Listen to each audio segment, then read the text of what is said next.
منبر پاک پر تشریف فرما بوقار علماء کرام نمون اسلاف عمدۃ الخلف بقیت السلوت مولانا محمد شفیق صاحب قبلہ شاہکار ترنم بلبل باغ رضا بڑے بھائی جناب مولانا ذاکر صاحب قبلہ نعیمی، رفیق ہمدم شریک رنج و علم مولانا محمد افضال القادری صاحب قبلہ شاہکار ترنم بلبل باغ مدینہ عزیزم محمد حسن رضا صاحب برہانی، مولانا عاشق صاحب قبلہ مولانا حسان صاحب قبلہ قاری محمد اکرم صاحب قبلہ میرے سامنے تشریف فرما۔ تمام تر سنی جنتی مسلمانوں السلام علیکم ورحمۃ اللہ۔ وعلیکم السلام ورحمۃ اللہ تعالیٰ وبرکاتہ۔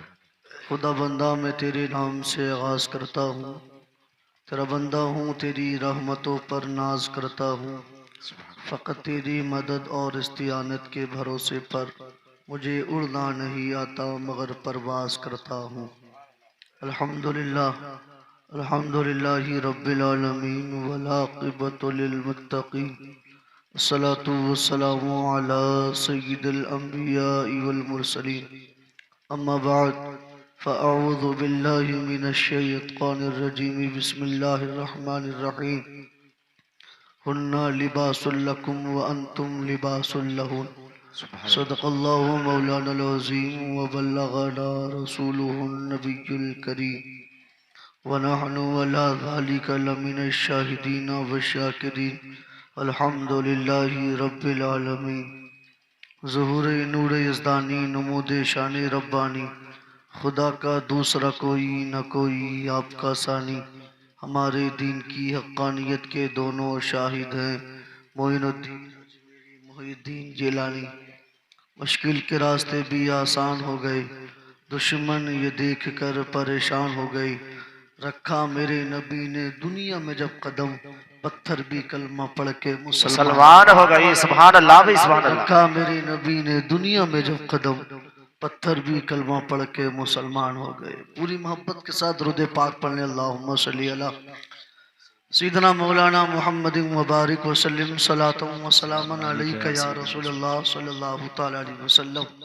عزیزان ملت اسلامیہ، ادھر ادھر کی باتیں نہ کر کے ضروری باتیں آپ تک پہنچانے کی کوشش کرتا ہوں۔ وقت کافی ہو چکا ہے اور آپ حضرات پورے دن کے تھکے ہارے ہیں، کل کو بارات میں بھی جانا ہے۔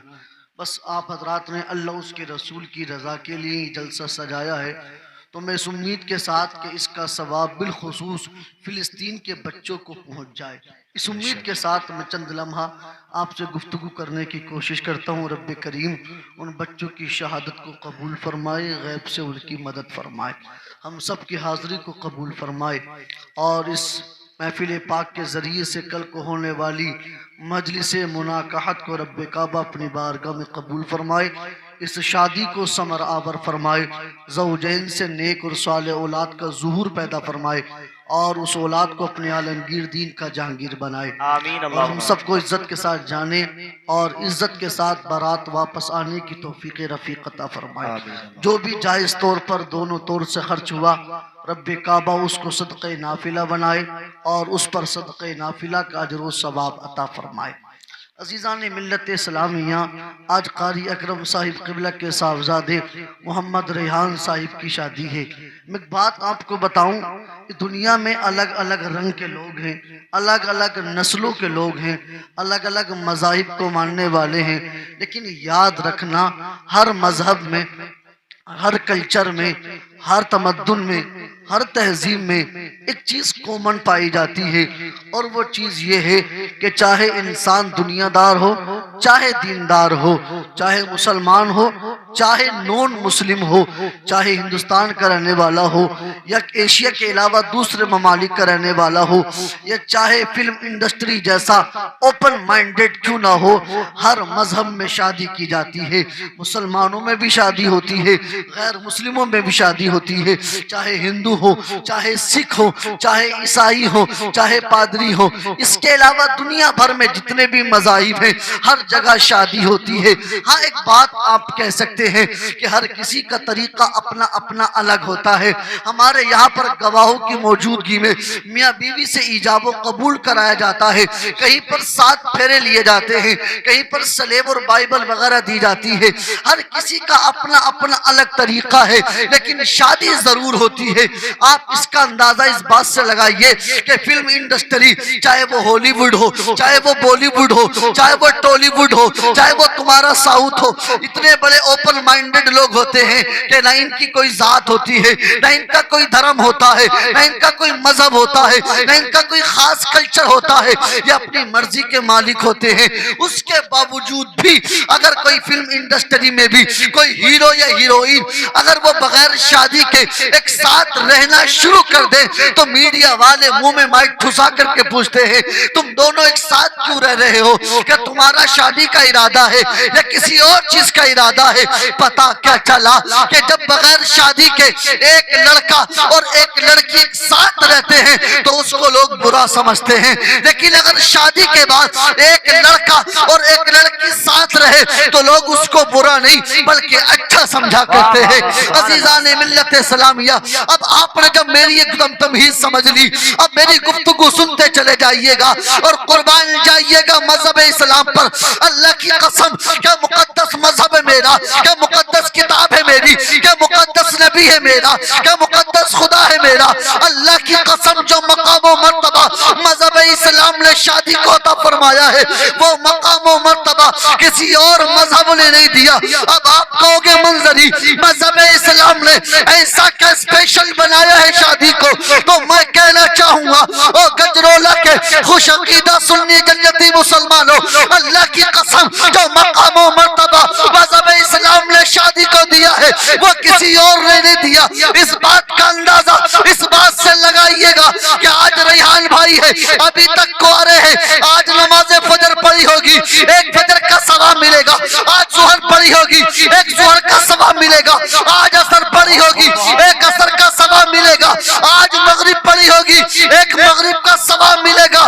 مگر اللہ کی قسم جب ان کا نکاح ہو جائے گا اور 3 مرتبہ قبول ہے قبول ہے قبول ہے کہہ دیں گے, اس کے بعد جب مسجد میں جائیں گے نماز فجر تو ایک پڑھیں گے, لیکن رب کعبہ اپنے فضل و کرم سے ایک نماز کے بدلے میں 27 نمازوں کا ثواب. واہ واہ, نعرہ تکبیر, نعرہ رسالت, علماء اہل سنت, مسلک اعلیٰ حضرت, جشن شادی خانہ آبادی, خواجہ کا ہندوستان, گجرولا کا سنی مسلمان, مفتی عاصم صاحب قبلہ منظری, نعرہ تکبیر, نعرہ رسالت. بات سمجھے کہ نہیں آئی؟ نماز ایک پڑھیں گے, لیکن نبی کے کونین صلی اللہ تعالیٰ علیہ وسلم ارشاد فرماتے ہیں کہ جب کوئی کوارا نماز پڑھتا ہے تو رب کعبہ اس کو ایک نماز کا ثواب عطا فرماتا ہے, لیکن جب کوئی شادی شدہ نماز پڑھ لے مسجد جاتا ہے تو رب کعبہ اس کو 27 نمازوں کا ثواب عطا فرماتا ہے. یہ مقام و مرتبہ ہے مذہب اسلام میں شادی کا. اور ذرا سنتے چلے, یقیناً نماز اہم الفرائض ہے, اہم العبادت ہے نا, اس کا کوئی جواب نہیں. تمام عبادتوں میں سب سے افضل و اعلیٰ ہے نماز. اتنی افضل و اعلیٰ ہے نماز کہ قرآن پاک میں کتنے سارے مقامات ایسے ہیں کہ جہاں پر قرآن پاک کی اہمیت کو ذکر کیا گیا. رب کریم نے ارشاد فرمایا ان الصلاۃ تنہی عن الفحشاء والمنکر, کہ بے شک نماز انسان کو بے حیائی اور بری باتوں سے روک دیتی ہے. رب کریم نے ارشاد فرمایا یا ایھا الذین آمنوا استعینوا بالصبر والصلاۃ, اے ایمان والو نماز اور صبر سے مدد طلب کرو. رب کریم نے ارشاد فرمایا اقیموا الصلاۃ وآتوا الزکاۃ, نماز قائم کرو اور زکات دو. رب کریم نے ارشاد فرمایا ان الصلاۃ کانت علی المؤمنین کتابا موقوتا, کہ بے شک نماز مسلمانوں پر اپنے مقررہ وقتوں میں فرض ہے. رب کریم نے ارشاد فرمایا وامر اہلک بالصلاۃ واصطبر علیہا, اپنے گھر والوں کو نماز کا حکم دیجئے, خود بھی اس کی پابندی کیجئے. حافظوا علی الصلوات والصلاۃ الوسطی وقوموا للہ قانتین, والی تھی کہ نمازوں کی حفاظت کیجئے، خاص کر بیچ والی یعنی عصر کی نماز، اور اپنے رب کی بارگاہ میں ادب کے ساتھ کھڑے ہو جائیے۔ اس کے علاوہ اور بھی بہت تیرے مقامات ہیں کہ جہاں پر رب کعبہ نے نماز کا حکم دیا، رکوع کا حکم دیا، سجدے کا حکم دیا، لیکن جب آپ پوچھیں گے مولانا شفیع صاحب آپ ہمارے علاقے کے بزرگ ہیں، جامع مسجد کے امام ہیں، بتائیے تو ذرا نماز کا ثواب کب تک ملے گا؟ حضرت فرمائیں گے جب تک تم نماز میں رہو گے نماز کا ثواب ملتا رہے گا، نماز سے ختم تو تمہارا ثواب ختم۔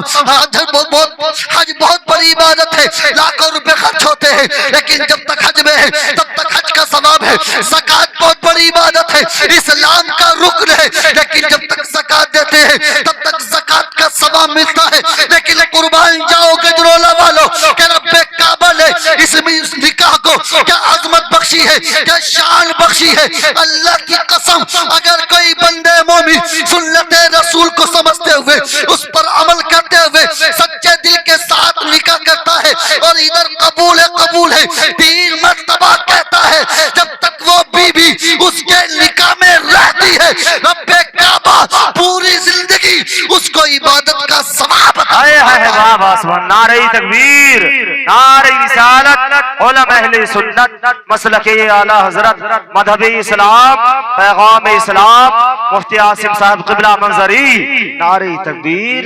بہت اچھے حضرت، بہت اچھا میسج۔ اتنا اونچا مقام مذہب اسلام میں شادی کا، اتنی بڑی برکتیں شادی کی، اللہ اکبر کبیرہ۔ اور سب سے بڑا فائدہ شادی کا اولاد کا ملنا۔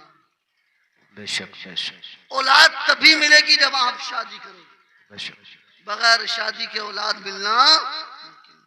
اور اگر بغیر شادی کے اولاد مل جائے تو خود ہی لوگ قبول نہیں کریں گے۔ بے شک۔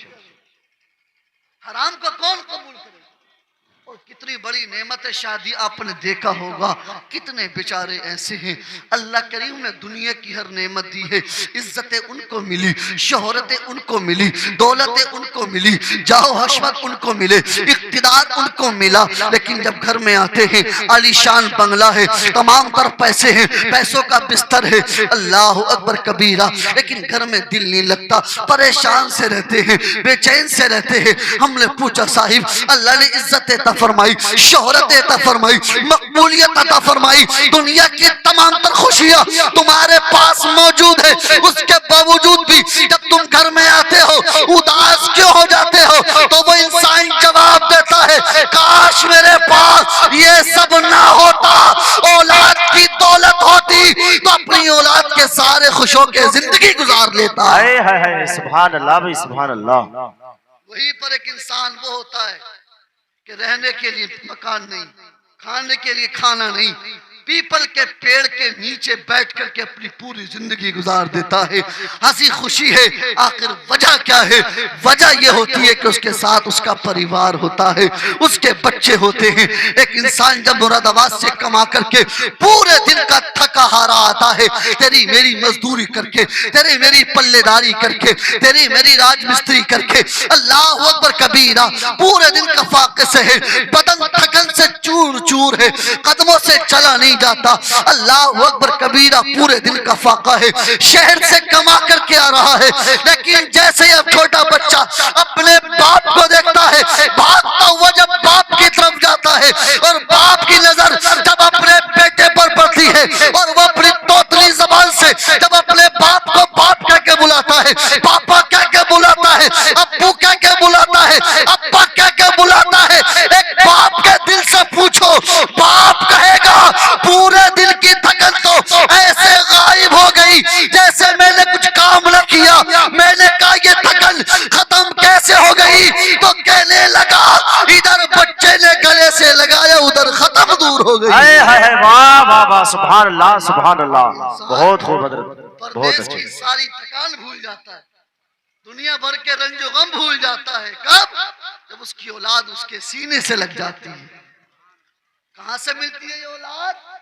نکاح کے ذریعے سے ملتی ہے۔ اللہ اکبر کبیرہ۔ اور اولاد اگر زندہ رہے تب بھی یہ ماں باپ کو جنت میں لے کے جاتی ہے، اور اگر اولاد اللہ کی مرضی سے بچپن میں چلی بھی جائے تب بھی یہ ماں باپ کو جنت میں لے کر کے جاتا ہے۔